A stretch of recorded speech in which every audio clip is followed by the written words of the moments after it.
One happy memory I had of Nigeria was the way children were treated. Generally, children were part and parcel of life.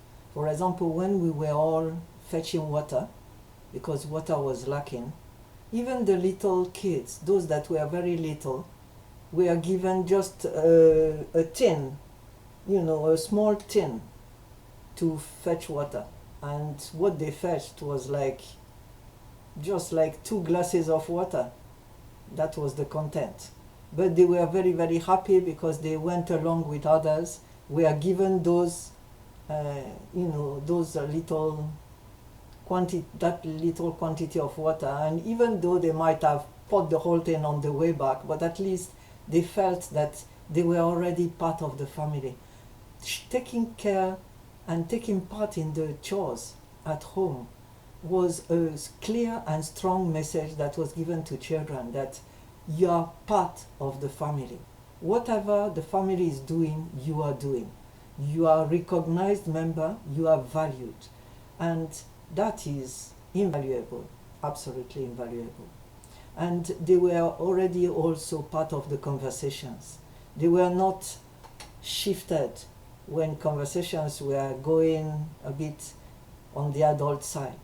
They were left, to listen to everything. The little ones accompanied their father to his meetings. That was the tradition even before the British arrived. Every young boy used to accompany his father to his meetings. Every young girl was going to the market with the mom. Moms used to attach their baby girls to their back with their wrapper. And once in the market, the baby was just sitting there and watching the whole thing, buying and selling and hustle bustle of the market. Children were recognized. They were valued as part of the society.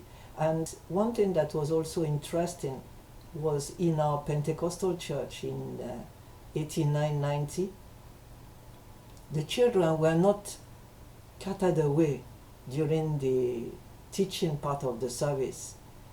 People put a mat on the ground and all the children were sat there. Some were sleeping, but I remember a little boy that was always very, very keen with the Bible. He might not have been able to read properly at that time. He was, I think, 5 or 6, but he was taken seriously. He was given a chair, whereas his age mates were on the mat. He was sitting there and, flipping through his Bible and listening to everything that was being preached. And the children in their own Sunday school they were called the Greater Tomorrow. They were taught how to pray. They were laid hands on, and they received the baptism of the Holy Spirit very, very young. And they used to speak and pray in tongues. They were actively involved. Like I said one time, my youngest daughter used to go on the playground during break, and if she saw any child that was sick and vomiting, she used to lay hands on them and pray. And she believed that God would heal them because that's the only thing she knew. We prayed for our cars and the cars started working.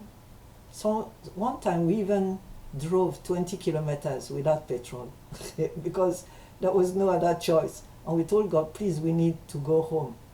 And the car managed to go home even though we were already past the reserve. In the car it was written 0, past 0 in the reserve, and it was finished. But we continued. So the children were witnessing all this, and they were recognized,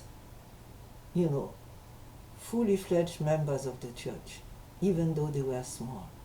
And it had a very big and beautiful impact on the church.